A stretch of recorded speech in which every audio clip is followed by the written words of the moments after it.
Bonjour et bienvenue sur Mon avocat, ma famille et moi, le podcast qui parle famille, enfants, séparation et surtout émotions. Ces émotions qui nous submergent quand notre famille traverse des tempêtes. Dans cet épisode, nous allons parler de l'adoption de l'enfant du conjoint. La première question que nous allons nous poser est « c'est quoi une adoption ?» L'adoption, c'est une procédure juridique complexe qui permet à une personne, l'adoptant, de prendre en charge le plus souvent un enfant mineur, mais nous verrons qu'il est également possible d'adopter une personne majeure et de le faire entrer juridiquement dans sa famille. Cette procédure confère à l'enfant adopté le statut d'enfant de l'adoptant, avec tous les droits et obligations qui en découlent, notamment le nom, la filiation, la nationalité et l'obligation alimentaire. L'adoption peut être simple ou plénière. Dans le cas de l'adoption simple, l'enfant conserve ses liens avec sa famille d'origine. On ajoute un lien de filiation sans supprimer ceux qui existaient préalablement à l'adoption. Tandis que dans le cas de l'adoption plénière, tous les liens avec la famille d'origine sont rompus. La filiation d'origine disparaît et l'enfant adopté est considéré comme un enfant biologique de sa famille et porte donc son nom. La procédure d'adoption nécessite l'assistance d'un avocat en droit de la famille, car elle est soumise à de nombreuses formalités et exigences légales. En effet, l'adoption est une décision qui a des conséquences importantes pour toutes les personnes impliquées, notamment l'adoptant, l'enfant adopté, les parents biologiques et les familles d'origine et adoptives. Parmi les avantages de l'adoption, on peut citer le renforcement des liens affectifs entre l'adoptant et l'enfant, ainsi que la sécurisation de la filiation de l'enfant. Cependant, il est important de noter que chaque situation est unique et que l'adoption ne convient pas à toutes les familles. En outre, l'adoption peut avoir des conséquences sur l'obligation alimentaire, la succession et l'obligation envers les ascendants. Il est donc essentiel de se renseigner sur toutes les implications juridiques avant de prendre une décision. Dans cet épisode, nous allons envisager le cas particulier de l'adoption de l'enfant du conjoint. Dans quelle situation est-on amené à envisager une adoption de l'enfant du conjoint ? La recomposition des familles, qui est de plus en plus courante, amène à envisager de créer de nouveaux liens familiaux. L'adoption de l'enfant du conjoint peut être envisagée dans différentes situations, notamment lorsque le conjoint souhaite adopter l'enfant de son partenaire afin de renforcer les liens familiaux ou de sécuriser la filiation de l'enfant. Cette forme d'adoption peut également être envisagée lorsque l'un des parents biologiques est décédé ou absent et que le conjoint souhaite adopter l'enfant pour en devenir le parent légal. L'adoption de l'enfant du conjoint peut également être envisagée lorsque les deux parents biologiques sont d'accord pour que le conjoint puisse adopter leur enfant. Dans ce cas, cela peut être une façon de renforcer les liens familiaux et de donner au nouveau conjoint une place légale et reconnue en tant que parent, sans pour autant supprimer les liens d'origine. Il est important de noter que chaque situation est unique et qu'il n'y a pas de réponse universelle. Il est donc recommandé de consulter un avocat en droit de la famille pour comprendre les implications légales et émotionnelles de l'adoption d'un enfant du conjoint. Définition. Adoption simple versus adoption plénière. Il y a deux types d'adoption. L'adoption est un acte important dans la vie d'une famille qui peut avoir des conséquences juridiques et émotionnelles importantes pour toutes les parties impliquées. Il est donc crucial de bien comprendre les différences entre l'adoption simple et l'adoption plénière avant de prendre une décision. Voyons tout d'abord l'adoption simple. L'adoption simple est une forme d'adoption qui permet à l'enfant adopté de conserver ses liens avec sa famille d'origine et de bénéficier de certains droits, tels que les droits successoraux. En effet, l'adoption simple ne rompt pas tous les liens de filiation entre l'enfant et sa famille d'origine. L'enfant adopté peut également porter le nom de sa famille adoptive tout en conservant son nom de naissance ou les deux noms accolés. Cette forme d'adoption peut être appropriée dans les situations où les parents biologiques sont encore présents et où l'enfant a des liens affectifs forts avec eux. pour pouvoir adopter l'enfant du conjoint. Si l'enfant a un double lien de filiation, maternel et paternel, ou un double lien maternel ou paternel, il faut obligatoirement recueillir l'accord du parent d'origine. Il faudra également recueillir l'accord de l'enfant si ce dernier est âgé de 13 ans et plus. Si l'enfant a un seul lien de filiation, ou si l'un des parents a été déchu de ses droits, l'adoption simple ne nécessite l'accord que du seul parent titulaire du lien de filiation et de l'autorité parentale. Concernant l'adoption plénière, l'adoption plénière, quant à elle, rompt tous les liens de filiation entre l'enfant et sa famille d'origine. L'enfant adopté est alors considéré comme un enfant biologique de sa famille adoptive et porte donc son nom. Tous les droits et obligations liés à la filiation avec la famille d'origine sont supprimés, y compris les droits successoraux. Cette forme d'adoption peut être appropriée dans les cas où les parents biologiques sont absents, décédés ou ont renoncé à leurs droits parentaux. Cette forme d'adoption est également usitée dans les familles homoparentales. En effet, l'adoption plénière de l'enfant du conjoint permet de créer un lien de filiation avec le parent d'intention. Grâce à cette procédure d'adoption, l'enfant pourra avoir un double lien de filiation avec son parent d'origine et son parent d'intention. Depuis l'adoption de la loi dite PMA pour toutes, les familles homoparentales ayant recours à la PMA n'ont plus besoin, sous certaines conditions, de recourir à l'adoption de l'enfant du conjoint. Le double lien de filiation étant établi dès la naissance grâce à la procédure de reconnaissance conjointe anticipée. Cette loi fera l'objet d'un prochain épisode. La décision d'adopter l'enfant du conjoint ne doit pas être prise à la légère, car elle aura des conséquences importantes pour l'enfant adopté et les deux familles impliquées.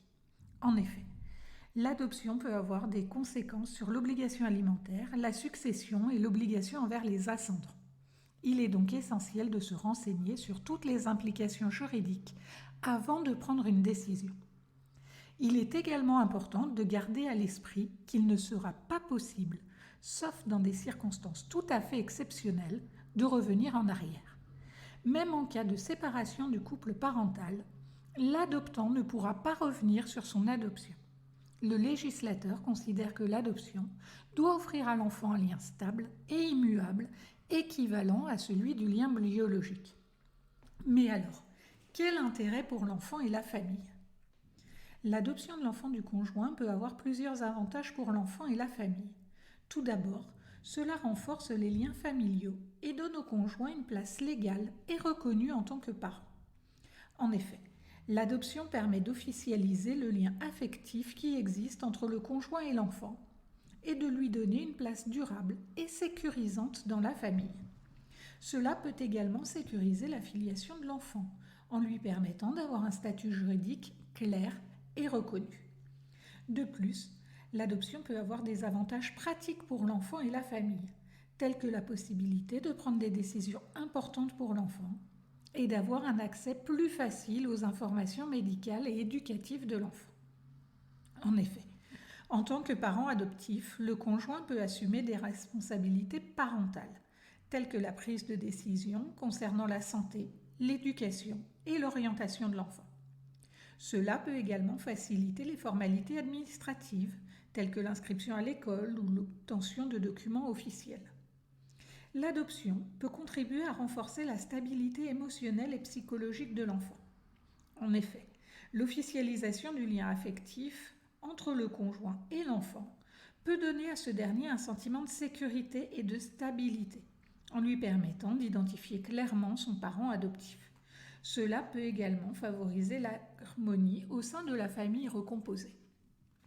Cependant, il est important de noter que chaque situation est unique et que l'adoption ne convient pas à toutes les familles. L'adoption, c'est surtout une décision à ne pas prendre à la légère. L'adoption est une décision importante. Elle ne doit pas être prise à la légère car elle implique des changements significatifs dans la vie de l'enfant adopté et de toutes les personnes impliquées dans le processus. Comme nous l'avons évoqué, l'adoption peut avoir des conséquences sur l'obligation alimentaire la succession et l'obligation envers les ascendants, ce qui signifie que les parents adoptifs peuvent être tenus financièrement responsables de l'enfant adopté, même après leur séparation. En outre, l'adoption peut également affecter la vie émotionnelle de l'enfant adopté, car elle peut rompre tous les liens avec sa famille d'origine, ce qui peut causer de la confusion et des sentiments de perte qu'il est important d'anticiper et d'accompagner. Il est donc essentiel de se renseigner sur toutes les implications juridiques avant de prendre une décision. Les parents doivent comprendre les conséquences en termes de droits et de responsabilités, de relations familiales et de soutien émotionnel pour l'enfant. Il est également crucial de garder à l'esprit que l'adoption est une décision permanente. Sauf dans des circonstances exceptionnelles, il ne sera pas possible de revenir en arrière. Même en cas de séparation du couple parental, l'adoptant ne pourra pas revenir sur son adoption. Le législateur considère que l'adoption doit offrir à l'enfant un lien de stabilité immuable équivalent à celui du lien biologique. Enfin, il est important de noter que chaque situation est unique. L'adoption ne convient pas à toutes les familles. Les parents doivent réfléchir soigneusement à leur situation familiale et aux besoins de l'enfant pour déterminer s'ils sont prêts à assumer la responsabilité parentale à long terme. Qu'en est-il de l'accord de l'enfant ? L'accord de l'adopté est une étape importante du processus d'adoption, en particulier dans le cas de l'adoption simple. Si l'enfant a 13 ans ou plus, son accord est nécessaire pour que l'adoption simple puisse être réalisée. Il est important de noter que même si l'accord de l'enfant n'est pas requis dans le cas de l'adoption plénière, il est recommandé d'impliquer l'enfant dans le processus de décision autant que possible. Cela permet à l'enfant de comprendre les implications de l'adoption et de se sentir impliqué dans ce processus. L'inclusion de l'enfant dans le processus de décision peut également aider à renforcer les liens familiaux et à favoriser l'harmonie au sein de la famille recomposée. Les parents peuvent encourager l'enfant à exprimer ses sentiments et ses préoccupations et à poser des questions sur le processus d'adoption. Lorsque l'enfant est impliqué dans le processus de décision, cela peut lui donner un sentiment de contrôle et de participation, ce qui peut contribuer à renforcer sa confiance et son estime de soi. Cependant, il est important de noter que même si l'enfant est impliqué dans le processus de décision, il ne devra jamais être forcé à donner son accord pour une adoption. Les parents doivent respecter les souhaits de l'enfant et s'assurer que son bien-être est la priorité absolue. En fin de compte, l'accord de l'adopté est un élément important du processus d'adoption. Les parents doivent travailler avec l'enfant pour s'assurer qu'il comprend les implications de l'adoption et pour renforcer les liens familiaux. Il est également important de noter que l'âge de l'enfant est un facteur déterminant dans la prise en compte de son accord. En effet, les enfants plus âgés peuvent avoir une meilleure compréhension des implications de l'adoption que les plus jeunes et peuvent donc être mieux en mesure de donner leur accord en toute connaissance de cause. Cependant, il est également important de prendre en compte les circonstances individuelles de l'enfant, telles que son niveau de développement et son histoire personnelle. Dans certains cas, un enfant plus jeune peut être en mesure de comprendre les implications de l'adoption et de donner un accord informel, tandis qu'un enfant plus âgé peut avoir des difficultés à comprendre les implications de l'adoption en raison de facteurs tels que des troubles du développement ou des traumatismes antérieurs. En fin de compte, les parents doivent travailler avec l'enfant et avec des professionnels, tels que des psychologues, pour déterminer si l'enfant est en mesure de donner son accord pour l'adoption et pour s'assurer que l'enfant est bien informé et soutenu tout au long du processus. En résumé, l'accord de l'adopté est un élément crucial du processus d'adoption qui doit être traité avec soin et sensibilité. Les parents doivent travailler en étroite collaboration avec l'enfant et avec des professionnels de santé pour s'assurer que l'enfant est bien informé et soutenu tout au long du processus d'adoption. Nous allons envisager les conséquences futures sur l'obligation alimentaire, la succession et l'obligation envers les ascendants.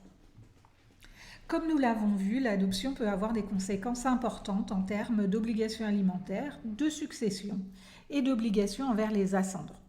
En ce qui concerne l'obligation alimentaire, les parents adoptifs peuvent être tenus financièrement responsables de l'enfant adopté, même après la séparation.